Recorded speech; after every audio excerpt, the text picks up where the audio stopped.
Hello again, welcome to today's attempt of a Yeardle puzzle with 3 more events that took place in the same year, and I'm going to try and guess what year that was.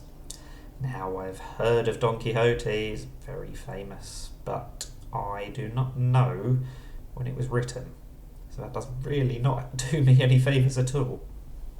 I have no idea when most Swedish armies in the first clue were defeated, and I don't know when habitation at Port Royal was established.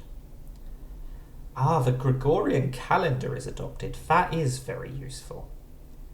That was sometime in the 17th or 18th century, wasn't it?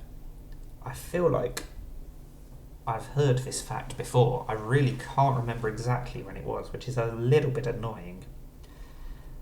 Let's go for... What am I going to go for? Let's try 1680. I don't think that's a million miles away. Oh, but it is. It's further away than I would have hoped. Okay, so I'm going to go a bit later. Wow, it definitely wasn't after 1800, so it must have been earlier. So we now know it's between 1560 and 1640.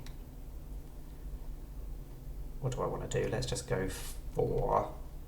I don't want to go for 1600, because that's right in the middle of that window.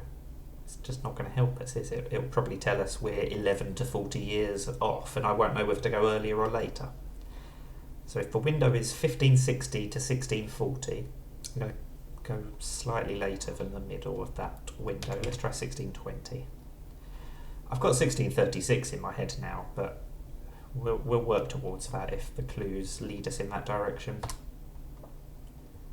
which they might be doing. Okay, I'll go 1636.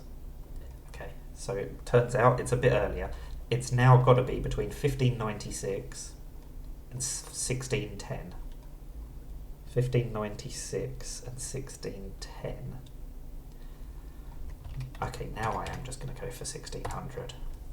There we go. Not helpful at all. Do I go earlier or later? Let's go a bit later. That's a relief, because there were still a dozen or so options. But we got there in 6. So I was right, but it was 17th or 18th centuries. It was less than a century off with my first guess. A little bit disappointed not to be closer. I feel like a lot of people might have known that, or at least got closer than I did. But to be fair, that's always true. I'm sure there's always lots of people that are closer than I am. Anyway, I was only 75 years off. That's closer than my average. Let me know how you got on. That's the Yeardle puzzle. Thank you for watching, and bye for now.